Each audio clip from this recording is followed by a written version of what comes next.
Hey, what's up guys? Welcome to my review of Forspoken, a third-person action RPG by Square Enix. The footage you're about to see was recorded on PS5 in performance mode, and there will be no spoilers in this video at all. If you enjoy the video, feel free to thumbs it up at some points as you're watching. Thanks very much, and let's jump straight in. In Forspoken, players control a reluctant hero named Frey on a quest to save the people of Athia, a mysterious magical world in another dimension. The game begins with Frey living a shitty life in New York City and barely scraping by. She's essentially a social outcast who's always getting into trouble and has no family, so her life is pretty terrible. When Frey discovers a magical bracelet named Cuff, she falls through a portal into Athia, wherein the game proper begins. Upon arriving, Frey finds out that Athia is on the verge of destruction. A plague called the Break has spread through the realm, covering all in darkness and monsters. The survivors have fled to the last city of Saipal, and Frey finds herself immune to the Break, thus is the only one who could venture out from Saipal and save Athia from the calamity. On paper, the story of Forspoken is fairly interesting, but I wouldn't say this is Square's best work here. The story is broken up into a dozen chapters, to which I finished in 15 hours with mild exploration and side questing. And I'd say the middle and the end are the strongest, with the start being particularly awful. The introduction is extremely bad because the presentation in Forspoken feels extremely dated. Forspoken is a game in which you play for 15 seconds before it stops you, fades to black, and then presents awkward, unnecessary cutscene. Run to the next icon in the game world, repeat, and this goes on for hours. The game literally refuses to let you play more than a few seconds before it stops you. I think the problem is that nothing is integrated into play. The game feels extremely scripted. The game pauses for people to speak when the game shouldn't pause. The game pauses to show you things when it doesn't need to pause. The game pauses to tell you what to do when it doesn't need to pause. Forspoken holds play hostage constantly, stopping all actions, holding your hand like a small child while pointing everything out. It happens so much that I was actually groaning "please God no" every time the game ripped control away from me. And frankly, it is hours before the game opens up to you and just lets you play the game. And I mean that in a very bad way. In fact, there is so very little environmental storytelling or dynamic character interactions in this game that I was really shocked.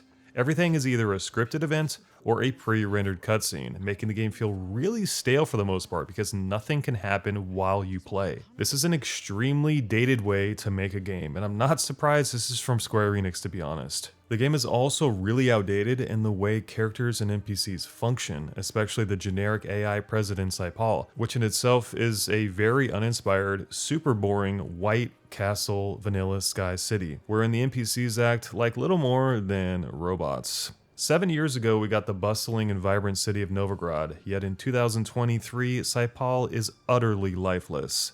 Yeah, the presentation in Forspoken is really bad.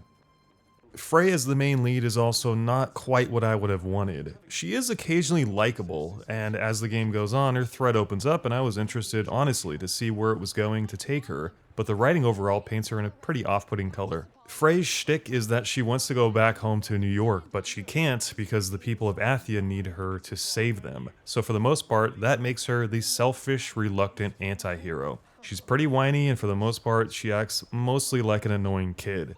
The entire game sees her interacting with Cuff, her companion, but I personally also didn't like how they played off each other either. Cuff is the haughty, know-it-all companion, and Frey doesn't seem to give a shit. They bicker and they squabble. It's generally not something I enjoyed, nor is it what I would describe as likable and inviting.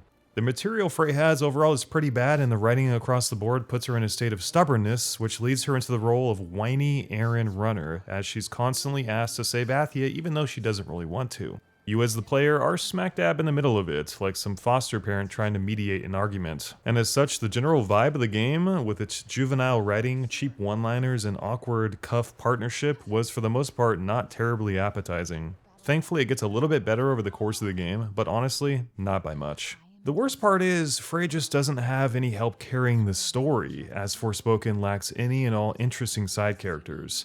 This is one of the game's fatal flaws. If you're used to terrific RPG characters like Jackie from Cyberpunk, you'll find zero in this game. Not one. Characters in Forspoken are extremely generic, run-in-the-mill archetypes like overly welcoming female townswoman, all-knowing old wise man, tyrannical villain, and NPC girl whom you're supposed to like because she's cute, and has flowers in her hair. The characters in this game lack any and all personality, depth, and interest. They are simple, background characters only, necessary only to keep the plot moving forward, but whom do nothing to add anything special to the adventure. This is one of the biggest downsides to playing Forspoken. The writing, the character cast, and their development beyond Frey is basically non-existent beyond the bare minimum. And if I'm playing an RPG, I require compelling characters, and this game does not have them. Pacing is actually pretty good despite the lackluster characters and poor presentation, however. Forspoken does not play like the typical open world game you might expect, as it limits the open world until you finish it, meaning you can only explore certain areas depending on where you are in the story. You are mostly confined to one area where you have your main objective. You can venture anywhere in this zone and do all the available side quests in the immediate area. These include mostly skirmishes for gear and treasure, and the occasional side mission called a detour. You can also collect items and upgrade your gear and craft at fast travel homes. But the only time you can visit another area is if you finish the main quest of this area. Thus, it's a limited open world. This isn't exactly a bad thing. In fact, I actually think it's for the best. This is because the story is allowed to keep a good pace with your play, as your options are limited in each zone. Open world games often give you way too many options all at once, which can create a lot of distractions, leading to early burnout and gameplay fatigue. For me, there's nothing worse than feeling like a game is one exhausting laundry list of to-dos. In Forspoken, each zone provides sufficient freedom without it being too much. You've got your map icons for picking up new spells, a few mini-quests, and a couple treasure hunting or fast travel locations. But these activities feel spaced out enough that they aren't overwhelming or overbearing. They're not always terribly interesting, as the game doesn't have the most creative gameplay encounters or environmental design, but Forspoken's map never falls victim to the trappings of typical barf open worlds, making it more or less a joy to zip around and see what the game had to offer without experiencing that dreaded feeling of FOMO. This is especially important in this game because the core gameplay of Forspoken is Frey's traversal mechanics, so she needs a lot of open space to move around without getting too distracted. So it was a really smart choice not to litter the map with too many icons, as you'd never get that sense of freedom and speed, which is a gameplay feature in itself, if you stopped every 15 seconds to do the next thing. As such, more natural exploration results than your typical open world game, not on the level of Elden, not even close. But the game is far from the typical Ubisoft map icon farming simulator. I really appreciated how this made the story feel pressing as it moved at a good pace, never stagnating too long at any one point. You are typically always within relatively close proximity of interacting with the main story, and that is a good thing in my opinion at least. But hey, you might like more freedom, in which case this could actually be a bad thing. Regardless, Forspoken's map is one of the worst I've ever seen, making finding your way around in the map screen itself an absolute chore. Speaking of moving the story at a good pace though, the best part about Forspoken is its traversal system and the parkour mechanics. Long story short, it's a lot of fun, and here's how it works. In Forspoken, Frey has the ability to run or dash, and if you hold down the circle button, you'll continue to run at full speed until your stamina reaches 0. During this time, Frey will parkour past any obstacle automatically, so long as it's not, like a mountain or something like that. The goal essentially is to keep your momentum and interact with the various objects of the world, and you do this with Frey's mechanics, such as her being able to shimmy by hitting X. This will cause Frey to do a long jump, and she can continue to hit X each time she lands to keep the shimmy going. Essentially, it's a bunny hop, and yes, it's very fun. This will drain no stamina, so Frey can shimmy across the entire map if she wants to. But if you mistime your next shimmy, you'll come to a halt, of course, and have to start the sequence all over. As a mechanic, this is very fun, as there's an element of timing involved, and I enjoyed bouncing all over the place. It just feels good. Frey also has the option to burn, which is to run at warp speed by tapping the circle button as Frey flashes red. This will also consume no stamina, and she doesn't need to hold down the circle button in this state, opening up other actions such as grappling on objects easier. Again, this is very fun because there's an element of interactive timing to it. Keeping up your momentum is the main gameplay loop here, and you could easily see Forspoken as a magical version of Sonic the Hedgehog. I'm not overselling this. There's no vehicles to use, no mounts, or any other form of transport beyond fast travel, so get ready to run, and if you have everything right, you can absolutely haul ass in this game, and it's awesome. The traversal elements transformed Forspoken into a collectathon top-down racing game of sorts, as the distance to objectives is often very far and crystals used to buy spells are sprinkled everywhere, often carving out special pathways that you can work through, like jumping on floating islands in the sky. You can do some really crafty stuff in this game, and it always feels great to link the different components together, for the exception that you'll be running into mountains and crashing into rocks for about 4 to 5 hours until you get the hang of the system. In fact, the parkour is so central to this game that you'll be doing it more than combat. Experience points are quite low for killing enemies in Forspoken, so you're actually encouraged in some ways to run past enemies if you don't feel like fighting. In fact, I ran through many sections of this game without doing any combat. The game is so generous with collectibles and overall is quite easy on normal difficulty, which means there's really no need to grind enemies. Thus, Forspoken is just as much about flying around the map with your traversal options as it is about killing bad guys with your superpowers.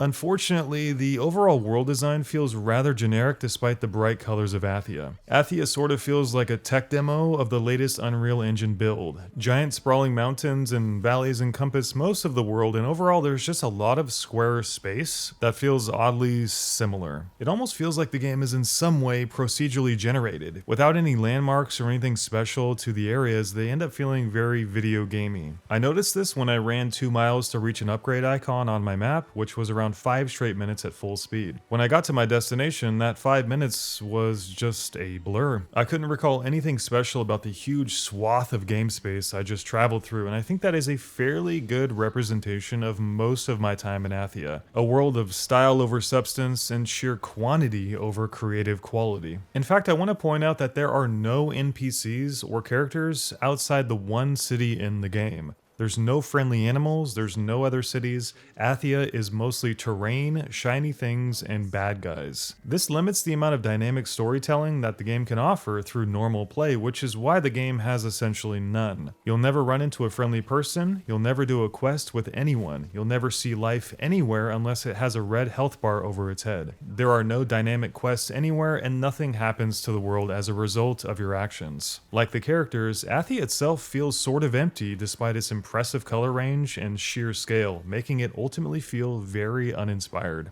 And worse, the performance is horrendous, with major frame rate issues, running at anywhere between 25 and 60 frames per second on a performance mode that was intended to be a solid 60 frames per second experience. Gameplay in Forspoken, though, is an element that is pretty good. Like most things in this title, it's not going to blow your mind, but it is genuinely fun. Forspoken is a third-person action spellcaster with real-time combat. Frey has access to magical spells in 4 element types, and they come in the form of primary spells with the use of your R2 button, and support spells with L2. For each element, there's a skill tree that Frey can use to learn new spells. Typically, each spell class can have up to something like 15 or more spells that Frey can use, which in itself is really generous, yet pretty damn overwhelming initially. Try sifting through 50 spells on the fly, it is a task of monumental proportions. In combat, hitting L1 or R1 opens up a spell selector box where you can swap between them, and I have to be honest, it's not entirely comfortable, and I never really got used to spell swapping in Forspoken, because it happens in real time and you can't really move while you do it. The spells are really fun though, and the gameplay is more deep than you might think. Frey's options like flaming swords, bombs, traps, mimics, shields, and more all look really great, and they're really fun to cast. There are various combos you can use as well, and the constant spell swapping as you discover what enemy is vulnerable to what was a good time. The flow of gameplay is based off combining Frey's various spells with her parkour. Frey has a traditional dodge and a parry with a triangle button, but you can also dodge attacks by sprinting through them with her flow parkour ability. My favorite mechanic is the optional spell swapping skills you can acquire in each skill tree. This will allow Frey to swap to her new spell class while doing a special attack like bouncing into the air for her water attacks. It looks awesome and it encourages good timing and execution, and is the best way to switch between your various spells. Unfortunately, combat is really messy though. There's a lot of spells to sift through and it can get out of hand really quick.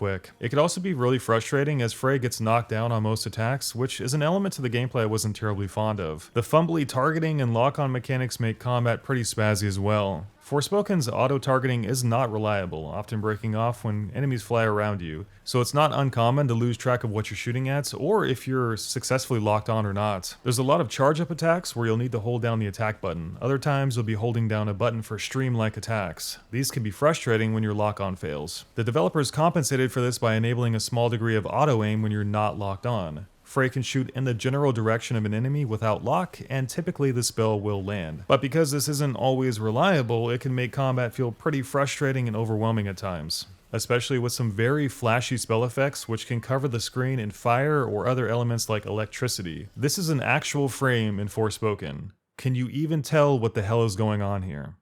Encounters typically come with multiple enemies and often really large groups, so combined with all the crazy movement options and the fact that you can have up to 50 spells to juggle at any moment, it can be really overbearing and really hard to see and control what the hell is going on.